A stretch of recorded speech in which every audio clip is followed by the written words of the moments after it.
BA123 took off on time at 8 o'clock from London Heathrow heading for Doha. Just a couple of hours into that flight, though, the pilots were ordered to turn back. The 200 or so passengers on board found themselves just a couple of hours later back on the tarmac in London. That was one of the first. By 6 a.m. this morning, the flight tracking service, Flight Radar 24, showed there's normally a stream of aircraft crossing over Iranian and Iraqi airspace. That had dried up. Flights were diverted across the much safer Saudi Arabian airspace instead. And we've been speaking to all the major airlines this morning.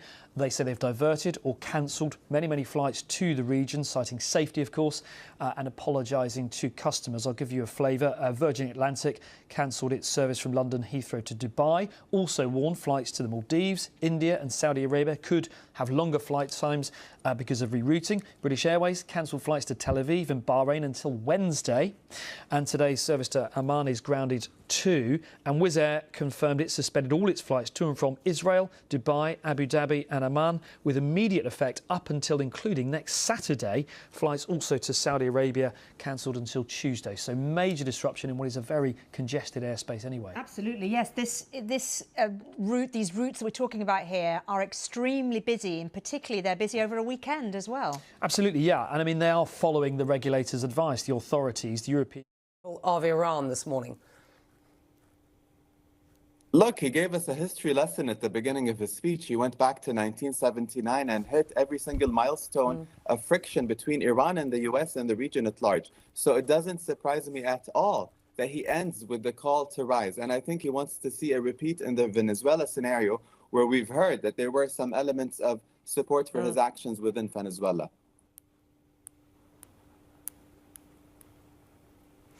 With that, I'm going to leave it there. It's always good to speak to you, Badr. Thank you very much indeed. It is unclear what happens next. We'll have a lot more on our breaking news coverage on the US strikes on Iran after this short break. Do stay with us.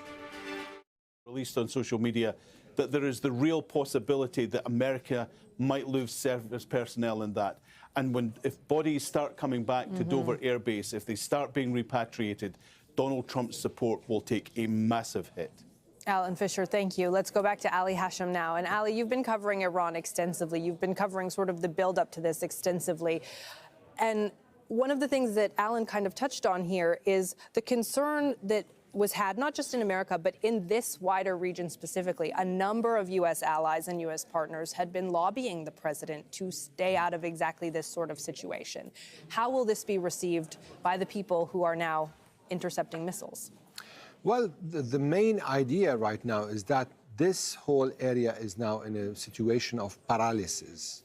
You know, this is mainly an economic area. It's built on economic systems, and this is the model. So now everything is paralyzed, everything is halted, and no one knows really what's the horizon, what's the future, what's coming. So there are going to be absolutely pressure on President Trump. There's going to be pressure on Iran, also on Israel. But it depends whether we are heading towards a zero-sum confrontation that's not going to end, an endless one, or there are certain objectives that should be, or President Trump would be accepting to achieve, and then see whether the Iranians would want to get back to the table. I don't know what kind of a table, because the settings of the negotiation table is going to be different from the one before. There's zero confidence. You know, before the last war in June, there were negotiations, and on the day of the sixth round, there was the war. And now, just a couple of days before the new round of negotiations, we have this war. So what kind of negotiations and on what terms, and who is capable of giving guarantees? If the Omani mediator went yesterday on television, and it seems that he was desperate and he knew that this is happening, so that was the last resort. So now, yeah, it's very difficult to see people coming down the ladder. However, at the moment, everyone will get down, but how and on which basis, what conditions, this is the big question. Right, and how long does that take, and what happens to the people on the ground? In the region are being targeted. It is midday. You're watching Sky News. It has been predicted for weeks, but right now it is very much underway. The United States and Israel have launched what can only be described as a massive assault on Iran. They've hit military and defensive targets across the country, and Iran has responded, as they said they would, with a missile strike. Several missile strikes, one on a US Navy base in Bahrain, and explosions have been heard in Qatar and Abu Dhabi. The strikes began with an attack near Iran's Supreme Leader's office at around 6 a.m. UK time. Since then, there have been strikes right across the country, with the Israeli military saying its operations against military targets in western Iran are continuing, and they've released pictures too of that, which we'll see in due course. This is the scene at the US naval base in Al Jufair in Bahrain, one of the locations targeted in the retaliatory strikes. Elsewhere, the UAE says one person has been killed in Abu Dhabi after it intercepted several Iranian missiles, and Qatar has closed its airspace after explosions were reported there. A number of major airlines have predictably perhaps cancelled flights to and from the region, some turning round in mid-air amid the threat of what is a serious conflict. Air raid sirens are sounding across Israel this morning. This was the scene as we spoke to Adam Parsons in Jerusalem a little earlier. That's a very, very loud intercept there. That doesn't feel as if that one is too far away. These are some of the loudest booms and interceptions that we've heard so far. Iran has repeatedly said its nuclear program was for civilian. Right now, in fact, I'm looking there. There is a plume of smoke that is just rising from a scene just, well, that is not far away from us at all. The smoke that you can see rising there, we don't know what has caused that, but that is a venue down there which is used as a concert venue over the course of summer here in the heart. Middle Eastern countries are reporting missile attacks.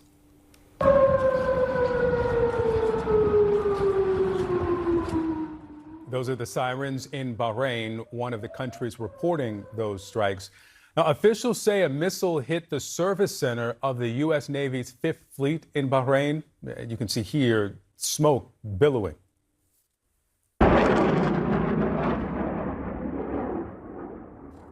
And you can see here a missile flying over Erbil, Iraq. Jordan and Qatar said that they also intercepted missiles. Our team is up and covering the breaking story from around the world. We'll get to Paula Hancock's in a moment. But first, we'll go to CNN's Jeremy Diamond in Tel Aviv. Jeremy, what's happening there? Well, Victor, we have been witnessing over the last few hours the beginnings of Iran's retaliation for those U.S. and Israeli strikes targeting a variety of Iranian targets over the course of the last several hours. So far, we haven't witnessed any major impacts in Israel as a result of what an Israeli military official tells me have been dozens of Iranian ballistic missiles that have been targeted at Israel. It appears that the majority of those have so far been intercepted. This all began at about 8:15 a.m. local time here this morning, with air raid sirens sounding across the country, warning Israelis of a state of emergency due to the fact that the United States and Israel had begun launching strikes against Iran. Those strikes cast off the diplomatic track that had been moving forward over the course of the last several weeks. It came just one day after the Omani foreign minister, who was mediating these negotiations, said he believed that a deal was potentially at hand. But it seems like President Trump and the Israeli Prime Minister Benjamin Netanyahu lost patience with those negotiations and decided to go the military route instead, striking dozens of targets inside Iran, everything from Iran's ballistic missile program, its nuclear facilities, as well as senior Iranian targets. I'm told by two Israeli sources familiar with the matter that the supreme leader, Ayatollah Khamenei, was the target of some of these Israeli strikes alongside several other senior Iranian figures. And we've been witnessing the Iranian retaliation across the Middle East, not just here in Israel, but strikes that have actually made impact near U.S. bases in other countries in the Middle East, particularly in the Gulf. This is a very volatile situation and one that certainly has the potential to escalate much, much further. A very perilous moment for the Middle East. And lastly, I would just note that we've just learned that Iran has also fired dozens of drones at Israel. Those typically take a bit longer to actually reach their targets here. They do tend to be intercepted, in particular by Israeli jets. We will see, but those are now en route to Israel. So this targeting and this back and forth is certainly going to continue throughout the day, and in fact, expected to continue for several days. Victor? Jeremy Diamond reporting from Tel Aviv. Jeremy, thank you. Becky, the scope and scale of the response continuing to expand in this retaliation from Iran. That's right. That's right. Explosions here in Abu Dhabi, in the UAE, and heard over Dubai as well in the past couple of hours. Joining me now is CNN correspondent Paula Hancock, who is here in Abu Dhabi. What have we learned about the strikes here, Paula, and around this Gulf region? Well, Becky, this is really an unprecedented level of military attack that these Gulf nations are undergoing at this point. As you mentioned, we have been hearing several explosions here in Abu Dhabi. We've heard from the Ministry of Defense saying that they have intercepted a number of those Iranian ballistic missiles, is what they called it, calling it a blatant attack. They have said, though, that one person has been killed by falling debris as well. The shelter in place warning here. Also, the airspace is closed. Going over to Qatar, this is where the Al Udeid military base is, the largest US military installation in the Middle East, and also the target of Iran back in June of last year when those US-Israeli strikes were hitting the nuclear facilities. That once again has become a target. We've heard from officials there that they have intercepted a number of missiles. In fact, just in the past 10 minutes or so, saying that a second wave has been intercepted into that area. Then you also have Bahrain. This is where the US Navy's 5th Fleet is based. We understand that has been targeted as well, and in Kuwait. We're also hearing about Jordan. They're saying that they have had to intercept a number of missiles.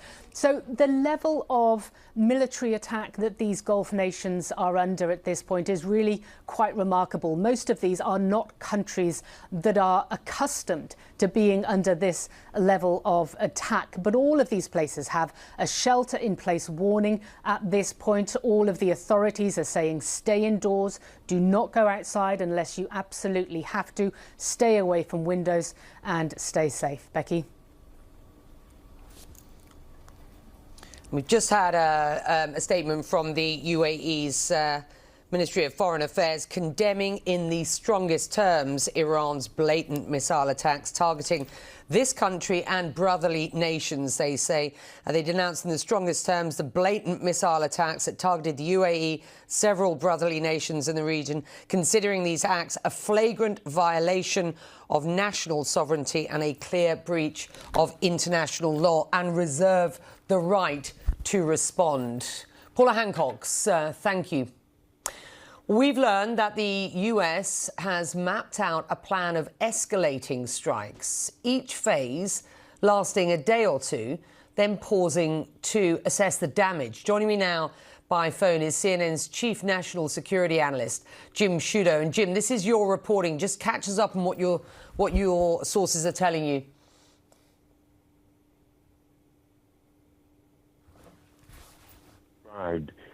A series of strikes escalating, and each phase of those strikes lasting 36 to 48 hours, followed by a pause, in part to assess battle damage, to see what targets hit, but also to assess Iran's response. Of course, we're getting quite a sense of Iran's response already with the number of countries they've been striking in retaliation. But that idea gives you a sense of just how expansive this is, right? That, of course, there'd been some speculation prior to today that the president wanted a very quick very quick strike early on and then move on. But my understanding is that we're looking at a series of strikes here that could last a number of days and even perhaps longer. And again, at each stage, the U.S. Will be assessing whether they have achieved their goals and also how Iran is responding. But my understanding as well is that to date, the majority of U.S. weapons used have been cruise missiles fired from ships, some from the air, targeting a number of positions inside the country, including air defenses. And why that's indicative, of course, is that you destroy the air defenses early to then give you a path later for further strikes. In other words, break down the door, and then you're inside and able to carry out further strikes over those multiple phases. Yeah. And Jim, we've just been looking at videos while you've been speaking of smoke billowing out of what we understand to be the, and this is the image, the residence of the Supreme Leader, Ayatollah Ali Khamenei. And you can see the area, the darkened area is his compound there, right in the centre of the picture. Now, it's not clear whether he was in residence. I'm told very unlikely he was. But the symbolism of taking out that building, that residence, not lost on anybody. Jim, I do want to ask you, Donald Trump did not specifically describe this coordinated action with Israel as regime change war, but he did call on the members of the Revolutionary Guard to surrender and called on the people of Iran to rise up against the regime. We're hearing sort of differing narratives from Israel. One military official telling CNN this is specifically about military targets. You've listened to Donald Trump's near 8-minute video this morning, released just after this attack started. What did you make of the regime change narrative, as it were, to put it loosely? Well, the president is not saying regime change explicitly, right? And to your point, he's saying encouraging the Iranian people to rise up. Israeli officials are more forward-leaning on their targets being explicitly Iranian leadership. They have not said right up to and including the Supreme Leader, but that they are specifically targeting Iranian leadership. And the early indications seem to be that they believe that they've hit some of those targets. So whether that, listen, this is a highly coordinated strike between, a series of strikes between the U.S. and Israel. It's unlikely that they would be at loggerheads as to the ultimate goal here, but at least the president is not stating regime change outright. And listen, it may be part of the assessment to see how far they get along and whether the regime can survive this, right? And that seems to be part of President Trump's communication here, is that, he would be quite happy, it seems, if the people were able to help bring down this government. But he's not saying specifically that is a U.S. goal here that he's at least committing himself to. Yeah. Jim, it's good to have you. Thank you very much indeed. Jim's reporting today that these strikes, this coordinated action with Israel, from sources speaking to him, looks as if it will be over a phased period, with these strikes escalating and then sort of being then stopping for a period of assessment, damage assessment, and then picking up again. We will see what happens over the coming hours and days. It is about 6 hours now since we got word of the first attacks hitting Iran. We're monitoring developments across the Middle East. Iran's foreign minister promises to respond with authority after strikes from the US and Israel. We are seeing some of that response already, both in Israel and across this Gulf region. Stay with us. We have more after this.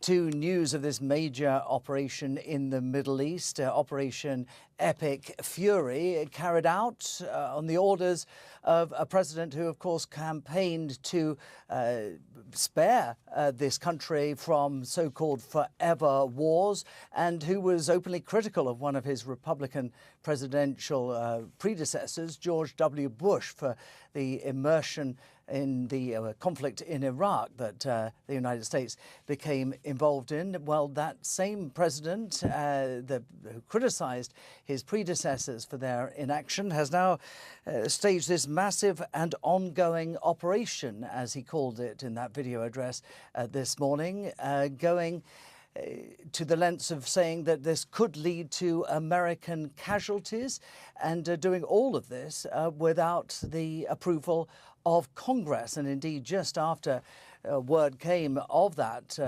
escalation that threatens the security and stability of the region.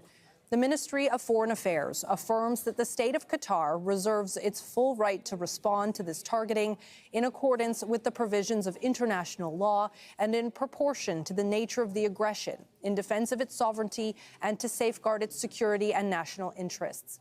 The Ministry of Foreign Affairs emphasizes that the state of Qatar has been and remains among the first to call for dialogue with the Islamic Republic of Iran and has advocated for continuing on this principle as the optimal foundation for addressing differences and resolving disputes through peaceful means, thereby sparing the region the risk of escalation. Let's cross over now to Zain Basravi, who's live for us in Doha. So, Zain, tell us what you've been seeing there and what's been happening where you are in the past couple of hours. In the Arab nations, this one is in Bahrain. It's one of several countries which have been hit. Just keep looking at this picture. For those of you who are not looking, it's a picture of a building. You can see a low-rise yellow beige coloured building. The camera's moving towards the left and the right, and you can see just after that there is a plume of smoke in the background, and this is the building that has been hit as far as we know. We know that this is a missile strike. This has been filmed by someone on the ground, and it's pretty unusual to get footage like this. This is a different view of it. You see, look at the explosion there. The explosion in the background of this picture, and a thick grey plume of smoke rising from these buildings in Bahrain. And we're beginning to get more and more of these videos of these retaliatory strikes across the Middle East. We're going to see that one more time, that explosion, that missile which has hit Bahrain, one of several Gulf nations to have been hit. We'll try and bring you more information on these strikes as and when we get it here on BBC News. Well, let's take a moment now to assess where we are with our chief international correspondent, Lise Doucet, who's with me now. And Lise, you were in Iran very, very recently. How prepared do you think Iran was for this level of strikes? They talked a lot about it. They ramped up their rhetoric. As we are seeing today, they didn't wait, as they did during the 12-day war, to consider what their response would be to Israel's strike. They were taken aback. They were surprised by the Israeli strike. That's why so many security chiefs were literally killed in their beds, because in the middle of negotiations, they weren't expecting an Israeli strike. This time, I kept hearing from officials in Tehran, we're not going to be surprised this time.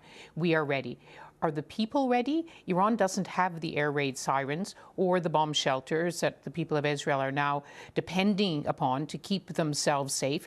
There had been a report that the mayor of Tehran was preparing underground shelters, but they were trying to downplay this. The New York Times did a piece about this, and they quoted officials saying, we don't want to cause panic by telling people they have to prepare for the possibility of a strike. So many Iranians would have, there was no reports of, in the recent days, of people panic buying or stocking up, although we did hear from Iranians saying some of them had kind of grab bags that just in case they had to flee somewhere else for greater safety. You'll remember, Mariam, last year that millions fled Tehran once it became clear that the missiles would be hitting residential areas, and certainly already in these early hours of this this is a major military operation which is only just beginning, that civilian areas are being hit, including the residence and offices of the Supreme Leader, Ayatollah Ali Khamenei. There was a report earlier, very difficult to confirm, of course, that he had been taken somewhere else.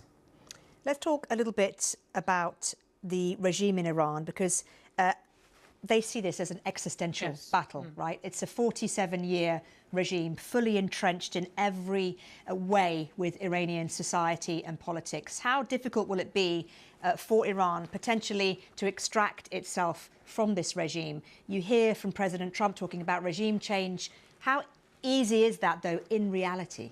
As if Prime Minister Netanyahu of Israel and President Trump made it clear in their statements, this is not just about nuclear, not just about ballistic missiles. They're part of the objectives, but the objectives are to change the regime. You've been broadcasting that statement by President Trump saying to Iranians, take shelter now because their bombs will be dropping, but when it is done, and who can say when it will be done, that they should just seize this once-in-a-generation opportunity to change the order in Iran. It's very difficult, Mariam, as you know, to establish just how much support the authorities still have. I think it's clear that the support they have has been draining away. There are still the elite Revolutionary Guard Corps. There's the Basiji, the volunteer militia. They were set up specifically to defend the Islamic Republic, very ideological, very much committed to hardline, committed to the regime. We saw no evidence. Of course, we didn't see everything, but in those really extraordinary months of January, when the security forces used lethal force, unprecedented lethal force, to put down the protests, causing tens of thousands of casualties, including many thousands of deaths. It's still being counted that the regime has lethal force and is willing to use it. So there will those who will fight to the last breath. Will there be others who will be willing to do a deal? As you know, the former Crown Prince who lives in Washington has been saying for some time, Reza Pahlavi, that there are tens of thousands, up to 50,000, he said, members of the Iranian security forces who had defected and had joined via a portal. There was never any evidence provided for that, and there was some skepticism. But in moments like this, where a great shift seems to be underway, some will decide to fight and some will decide to flee. President Trump, of course, says, lay down your arms and you will be given immunity. And if you don't, you'll face the consequences.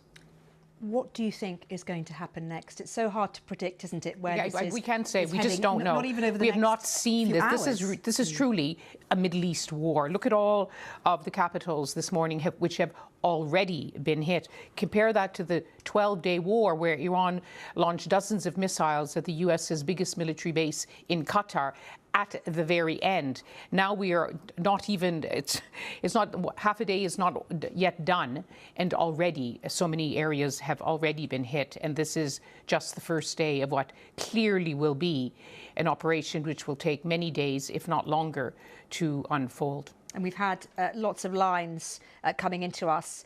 In particular, I think we've had someone from Oman, one of the mediators from Oman. Of course, they spend a long time trying to sort some sort of agreement out between the US and Iran, urging against the conflict and warning this is not your war to the United States. That's what they're saying. This is not your war.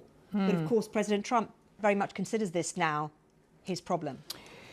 There's been some criticism in the United States that, unlike, say, for example, George W. Bush in the run-up to the U.S.-led invasion of Iraq in 2003, George W. Bush traveled the country, used microphones in many capitals to make the case for war. In retrospect, it turned to be based on fabricated, on false intelligence, but he felt the need, as an elected politician and commander-in-chief, to make the case. Many were expecting President Trump would do that in the State of the Union address that he made last week, but he used vague generalities and accusations. That in that 8-minute video that he posted on Truth Social, he talked about an imminent threat to the United States, a direct threat. He talked about how there will be casualties, but this was important because this was for the generations to come. battle damage assessment phase would take place. The problem with those pauses is that those pauses often give the adversary time to reconstitute themselves. So if this is part of the plan, I hope they have kind of a branch off from that plan to take into account that the adversary is going to move in that direction. They're going to try to reconstitute themselves. They're going to try to avoid getting targeted in these areas, and it will be one of those situations, I think, Victor, where it's going to be difficult to truly assess the exact impact that these strikes have had and accurately assess what that impact is. All right, Colonel Cedric Leighton, David Sanger, thank you both. You bet, Victor. Thanks, Victor. And next, President Trump is advocating for regime change. He's calling on Iranians to, when this is finished, take over their government. Our team coverage of breaking news continues after this break. For attacking another country, I don't think this is it certainly isn't at the top of the mind of Israel and the United States, who are making the case that Iran was a direct threat and they had to deal with it. Well, we've heard actually in the last few minutes that President Macron of France has called for an urgent meeting of the United Nations Security Council. Let me take you back to your recent visit to Iran, because people watching this might be thinking, oh, there'll be terrified people in these cities in Iran, fearful for their lives, angry at the US and Israel. But actually, the reality is there will be also plenty of people inside the country who welcome this, because they see it as their potential opportunity to get regime change, something that many people inside the country have wanted for many, many years. How likely is that to happen, do you think? And did you feel when you were there this groundswell of anti-establishment feeling in Iran? It's very difficult to establish what the groundswell is. As you know very well, Iran is a vast country, Iraq and Afghanistan combined, and even greater than that. And more than 90 million people. Our last visit, we were just in Tehran. But there was a distance. As far as we can see, there was a very different mood from when we were there the year before. We arrived on the day of the ceasefire. And there was a kind of, let me say, a rallying around the country, cementing Iranian attachment. Address concerns from the regional states about this. Iran respects the sovereignty and territorial integrity of all regional countries, especially our neighbors in Persian Gulf. Our actions were not directed at those states or their people. They targeted specific foreign military facilities that were used in operations against Iran. Iran remains committed to regional dialogue, mutual respect, and cooperation with neighboring countries. At this point, is Iran expecting that the United Nations or the international community will play any role at this stage of the crisis? Definitely, Iran expects the United Nations and the international community to uphold international law and to protect civilians. The tragedy in Mina, where children lost their lives in school, shows why the world must take humanitarian law seriously. Schools, students, and civilians must be protected at all times. The United Nations Security Council has a responsibility to address this situation, to prevent further escalation, and to ensure accountability for attacks that harm civilians. Do you see, looking forward, any possibility for de-escalation or a route to de-escalation in the near future? Actually, Iran does not seek escalation. Our priority remains peace, stability, and diplomacy. But de-escalation requires the attacks to stop and that Iran's sovereignty and rights are respected. The world must remember that behind political tensions, there are human lives, including children, whose futures should never be destroyed by war. If aggression stops and respect for international law returns, there would be hope for, coming back to de-escalation and to respecting the territorial integrity of countries and coming back to the international relation based on the rule of law. Thank you very much for your time. Thank you for joining us here on Al Jazeera. Hamid Ganbari is the Deputy Minister of Foreign Affairs of Iran. From those operations in Lebanon and against the leadership of Hezbollah and so forth. What about Iran's capacity to respond? I mean, we're hearing just now Israeli military saying another wave of missiles launched from Iran. How successful do you think they're going to be, and how long can they keep doing it? I think the one strength that the Iranians have is they have literally thousands of cruise missiles and ballistic missiles. And I think the question for me is that the shield around the US military bases is largely provided by Patriot missile systems. which are about $1 billion a time. You don't have many of those. You don't have many missiles. It's almost certainly that the Iranians have got an order of magnitude more missiles than the Americans have got defensive missiles. And, of course, some of those Patriots are in Ukraine. Some of them are at various bases around the world.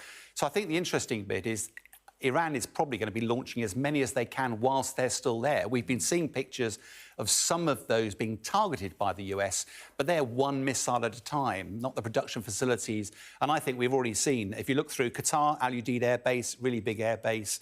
It is worth pointing out, though, it's a massive air base. And actually, one missile strike in there, it will be tragic if it kills anybody, but it won't really affect the function of that base. We've also got in Kuwait, Al Salem, UAE, Al Dhafar Air Base, and we've just been hearing about the US Fifth Fleet across in Bahrain. I think it'll be pinpricks against America, but if they manage to get lucky and hit, and there's some American soldiers die as well, and I think for me, as a military, where's the off-ramp for both sides? Well, this is the other point. I mean, even one-sided wars eventually need an off-ramp. So where is it here? And do you think that, you know, the talks could get back on track, or do you think this is now it and this is a very long war? The delicious irony of where we find ourselves is you've got the US, which is the major military superpower here, dominates Iran, but without putting boots on the ground. There's no suggestion, I think, that America's going to do that. America has a limited supply of weapons. Donald Trump's got the midterms coming up and doesn't want to get involved in an enduring war. Iran knows all of this. They will have wargamed this. So if they can hunker down, why would they want an off-ramp? Because actually, if America has to walk away from this and Iran leadership is still in place, they will have delivered a sort of humiliating defeat to America, which nobody could have anticipated. It's quite difficult having made this step. And I think most tellingly, you saw, was it General Kane, who's the chairman of the Joint Chiefs, that Trump appointed. He's been very quiet about all this because I think from a military perspective, I wouldn't be at all surprised behind the scenes. They were telling Trump, you've got to be really careful. There's more risk here than benefit. You could end up playing a hand which leaves you with very few options. And I think America might be there. But is there a part of this in which you build up a force like this and there comes a time when you've got to either use it or lose it? I mean, how long can you keep a force like this on a state of high readiness? Do you think